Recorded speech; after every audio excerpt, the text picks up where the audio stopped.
Ladies and gentlemen, boys and girls, drifters, grifters, and skirt lifters, welcome along to the Joe Spivey YouTube channel, where we discuss books and little else. And of course, you join me on a Friday, a time/day of professional flatulence and general frivolity, and yet my sphincter is as tight as it is purple, folks.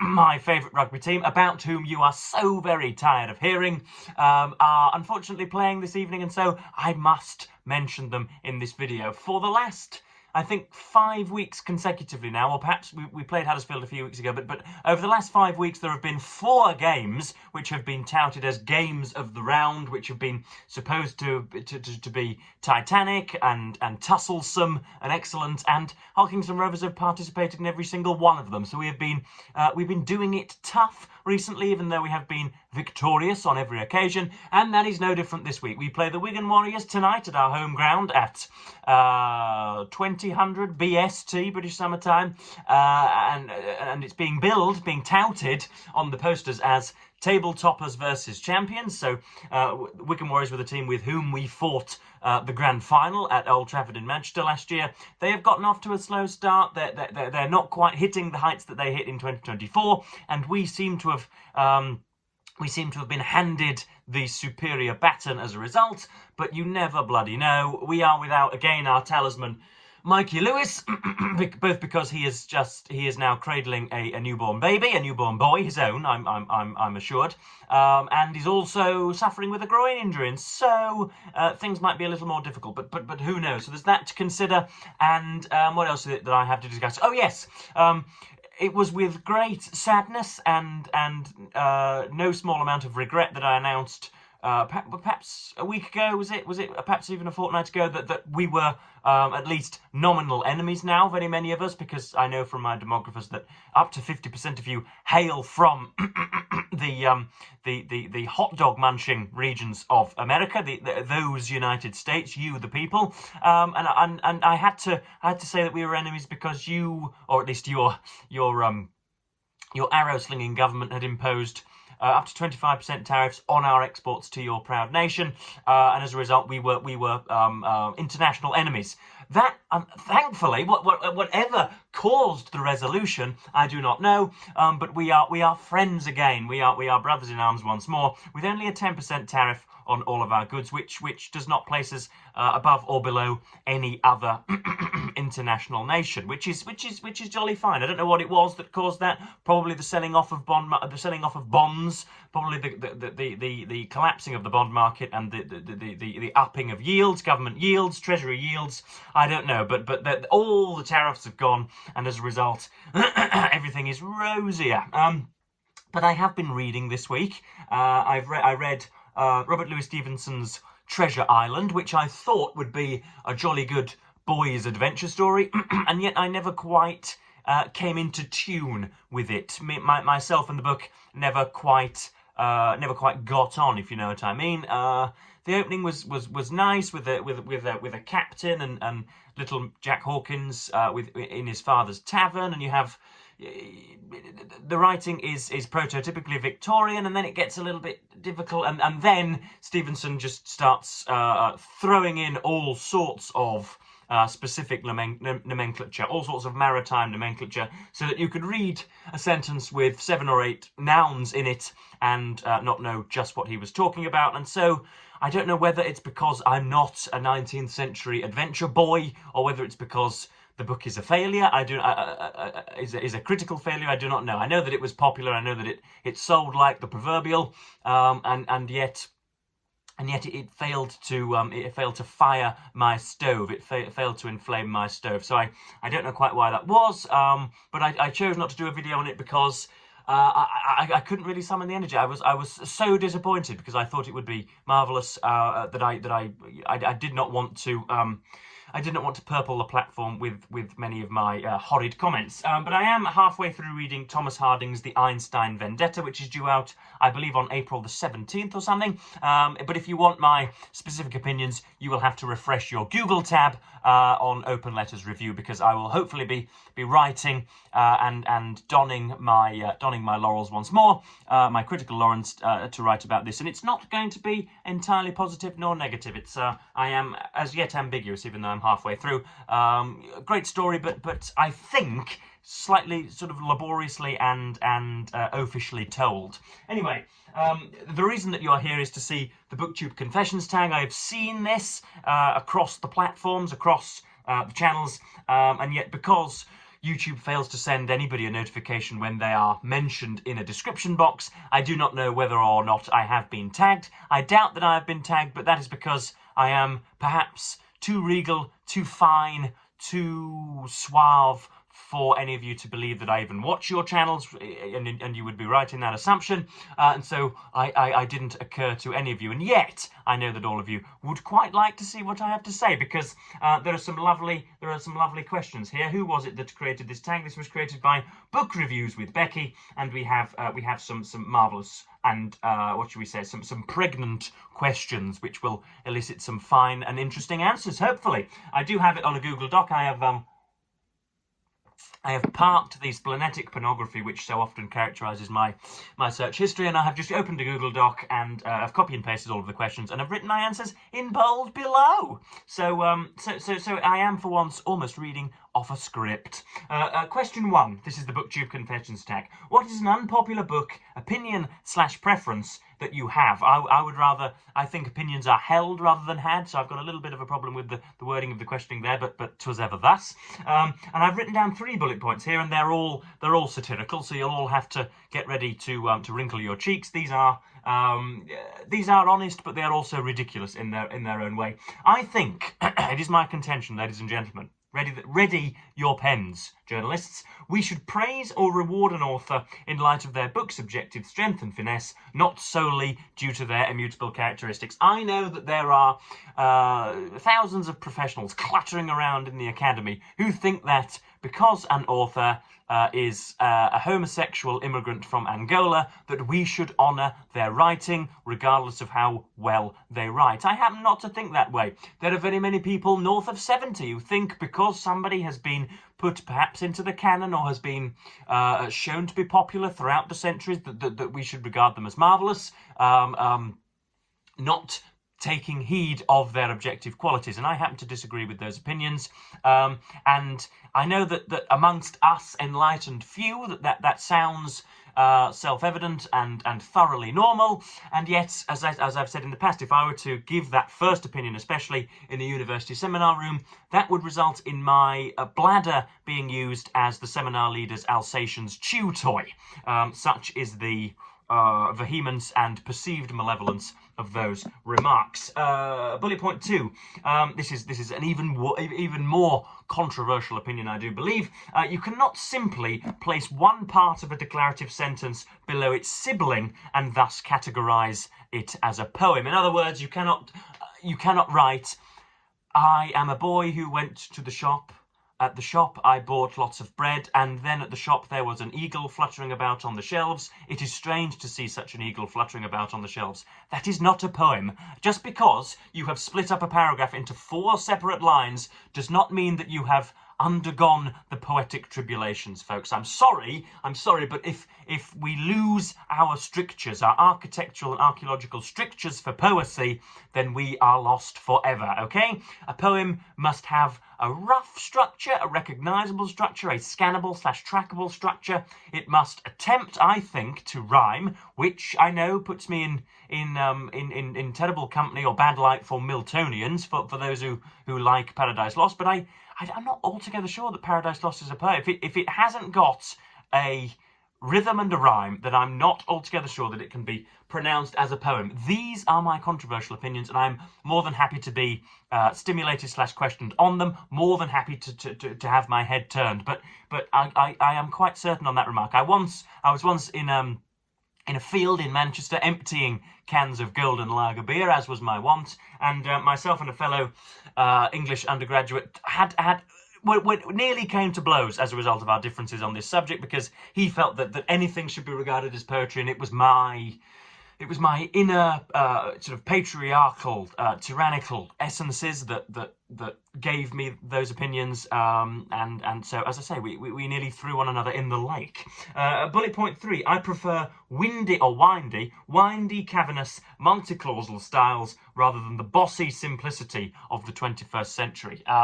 So I prefer, I would prefer a sentence to be comprised of 17 different clauses with 8 or 9 different anachronisms or whatever, rather than what I've been reading recently, what I've been reading whilst undertaking some of the new releases for Open Letters. I have found that there is almost an anarchic refusal to write in a complex manner. Either that is because new authors are incapable of writing in a complex manner, or because they rather snobbishly believe that all of those poor little lice-riddled readers cannot possibly want complexity. I don't know which of the two. I'm inclined to believe it is more the former, that they simply have never read anything complex in their lives, and yet feel the need to sag our shelves with their nonsense. But those are my 3 unpopular bookish opinions. There are probably more if my hippocampus were to be more studiously consulted, but I don't know. Question 2: has your reading taste changed over the years? If so, how? And I would say that the frequency of my reading has been upped, in that I used to read at university. I probably used to get away with probably 1 to 2 hours a day at maximum, because I was most of the time filling my system with illicit pharmacology and what should we say, cheek clapping, and so I didn't get an awful lot of time to do the scholarly bits, but nowadays I read for 4 or 5 hours a day, because I am a sort of voluntary hermit. But I would say that the intensity and features of my reading have not. I knew as soon as I had a little bit of a taste of whose works did I first read in the canon. I can't quite remember. It will have been the Brontes. It will have been the Victorians, whose brilliance I often espouse on this channel, and I knew that I wanted to conquer, in other words, the sort of the Nepalese mountains before the little hillocks. I knew that I wanted to break bread with the best rather than the bestial, rather than the fools and the idiots that release books within the last 5 years or whatever. I knew that I had some sort of epochal bias towards those that had been, and those whose books had been revered for so very long. So no, my reading hasn't changed in that sense. The sentiments of my reading haven't, but the concentration and perhaps intensity of my reading has.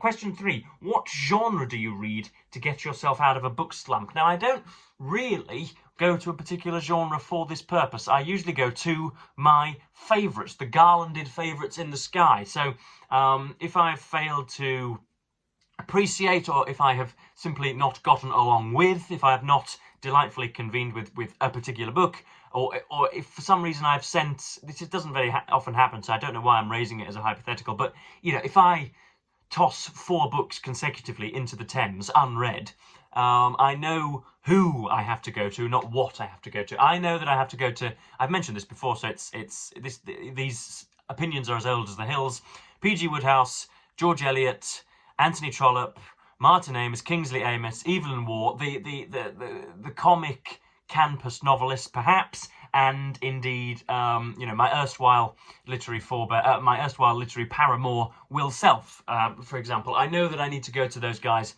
in order to just revivify myself. And indeed, I've seen that I've also written down here the essays of James Wood.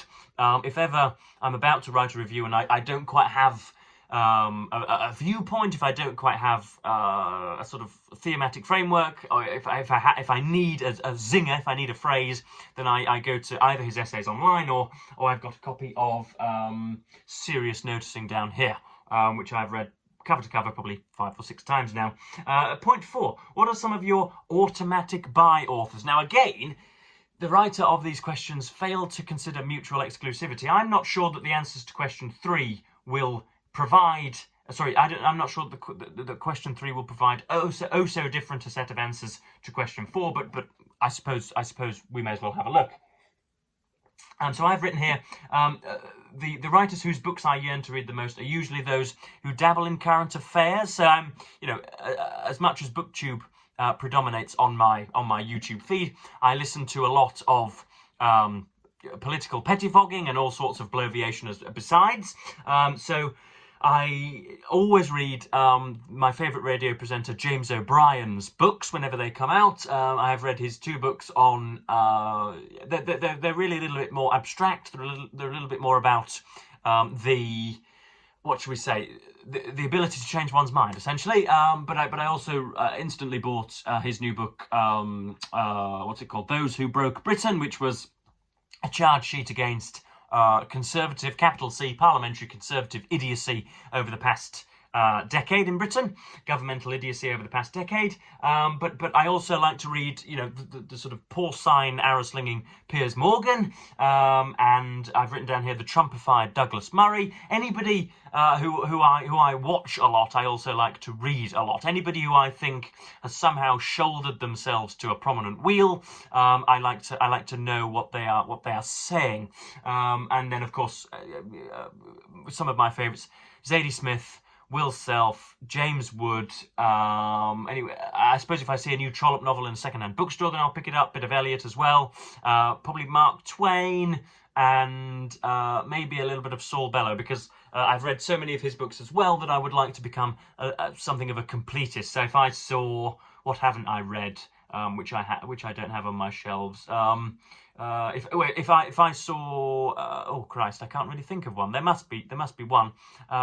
Goodness me, I'm really struggling here. Come on, Henderson the Rain King. I do not have a copy of Henderson the Rain King, and yet if I saw it, I would automatically pick it up because I quite like Saul Bellow's writing.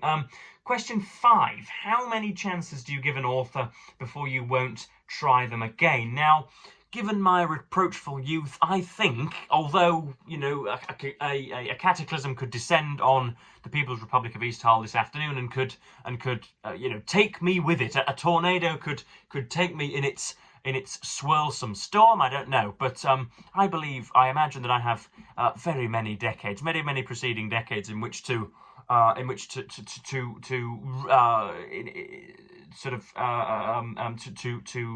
is it? Anything you like to do / listen to while you read. Okay, so have I missed a point again? No, I haven't. No.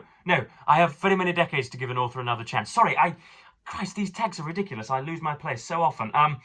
No, so I think I will always attempt to give an author another try. I will never put them besides entirely. So I failed to get on with Charles Dickens. I failed to get on with some of the mournful, teary Russians. But thankfully, there are many translations of Dostoevsky and Tolstoy. There are many editions of Dickens, very many books that he in his oeuvre. And so over the next 50, 60, 70 years, I hope that I will reread them a dozen times again, but this will depend very much on the age of the answerer. So if you're 75 and you're creeping towards your maker, then, and the Grim Reaper, then perhaps you only have 1 or 2 opportunities. But I don't think I would ever sideline anybody ad infinitum. I don't think I would put somebody into touch forever. Unless they did something utterly discreditable. I don't know. But even then, I would still probably be curious because I know again that it is unfashionable. I happen to draw to make a separation, to draw a line of distinction between the artist and the art. So even if somebody has committed a hitherto undocumented genocide, if somebody has slapped me in the face, if somebody has done something terrible, if somebody has released racist sentiments on the radio, I will still read their books because there is a difference between the person and the bone marrow and the spittle of an individual and indeed what they produce on the page. And I think it is vital to one's integrity that we remember that. Question 6: do you have anything you like to do / listen to while you read? Now, this is particularly ridiculous because I do not. Now, occasionally we get sort of inadvertent interruptions, so I will often be lounging in an L shape, reading whatever it is that takes my fancy on this bed, and the Eritrean supermodels cloistered in the next room will pour up the door because they have not had their morning's pleasure seeking. So sometimes that can get in the way, but it's not something I listen to of my own volition.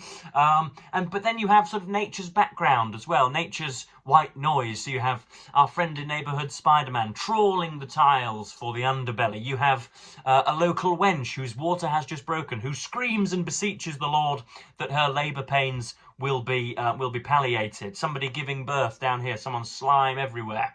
You can also see, quite often I'll be reading whatever, and I'll have the wind cracked open, and the sort of asononic tones of the wind will come right through, and then you'll just catch the last breaths of an immigrant as a gang of white men beat him to death. All sorts of things that come into my vestibule, but I don't bring them on automatically. In fact, I used to read in the living room quite often, but now I read solely in here because Mother has installed a chronometer, a noisome chronometer above the kitchen, which goes clock, clock, clock every second, and distracts me at a ridiculous level. And so, no, if I could design my own perfect scenario, there would be complete, unalloyed silence. There are no rock musicians, no squealing opera singers, no music, nothing. I regard that as the work of the devil.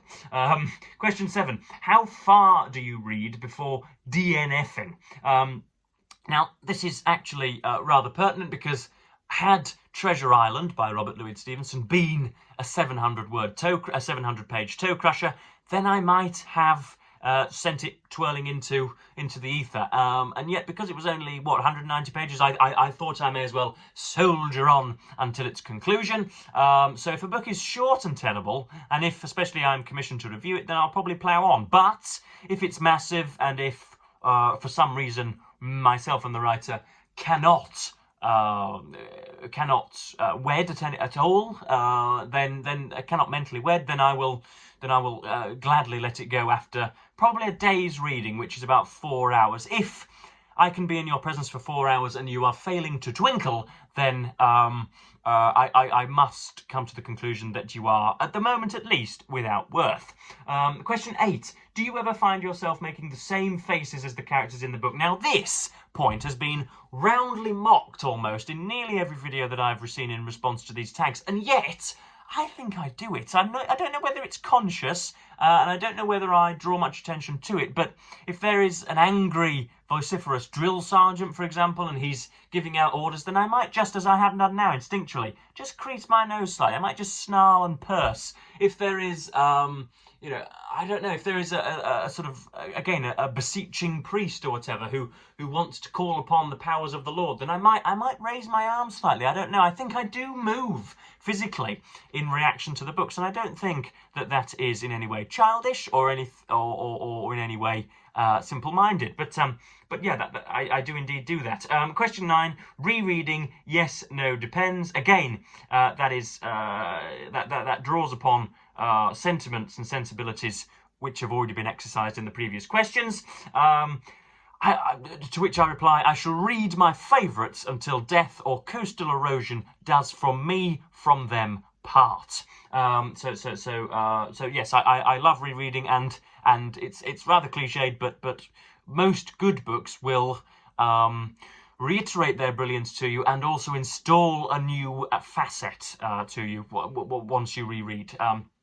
And then of course, question 10 is tag other booktubers, and Christopher Russell should do this. Tag Aaron Facer if they've not already done it. I could name a dozen others who would not be notified that I had tagged them because YouTube fails to notify people of that. But yeah, I think this was a pretty enjoyable tag. It elicited a great many answers from me and allowed me to flex my verbal muscles once more. And I've been going for 25 minutes without even realising. Such are the joys. But yeah, let me know if indeed there is a particularly excellent video that I've missed, because I would like to see everybody's BookTube confessions laid bare before their gulling audiences. So I'm going to cap this video just short of 25 minutes, and thank you once more for enduring my babbling, and I will see you in a video in the near future. I'm hoping this afternoon